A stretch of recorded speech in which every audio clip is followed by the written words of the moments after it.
Coucou à tous, comme convenu, je refais les 3 parties de mon histoire parce que j'estime qu'elle mérite d'être entendue et écoutée. Donc voilà.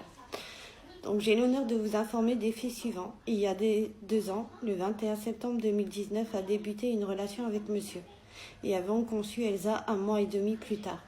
J'ai appelé ma mère pour qu'elle me prenne un test de grossesse où elle est venue le lendemain à mon domicile et le test était positif.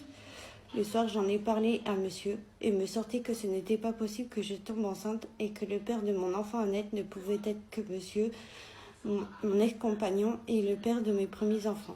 Pour prouver à monsieur qu'il était le père de mon enfant, j'ai dû faire une prise de sang qui a bien révélé la date où on a conçu ma fille.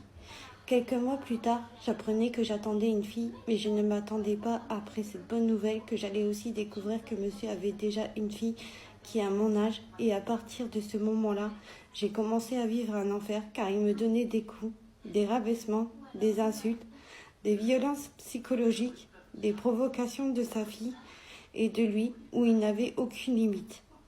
Car sa fille se mettait sur ses genoux, lui caressait la nuque, le bas du dos.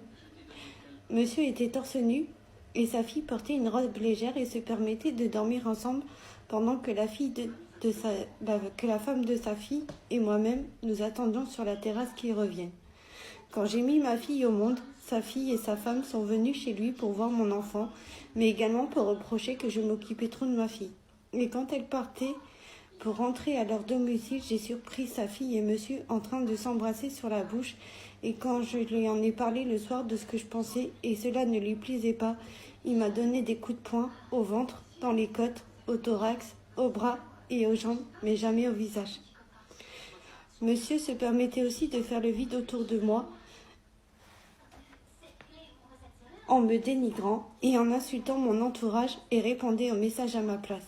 Il ne supportait pas ma mère qui n'était pas présente, mais peu de fois où ma mère l'était, monsieur ne parlait pas et baissait la tête. Mais quand elle partait, il reprenait de plus belle en nous insultant toutes les deux et me mettait des coups, car il ne supportait pas que ma mère soit dans ma vie et dans celle d'Elsa. Je vais refaire une deuxième partie.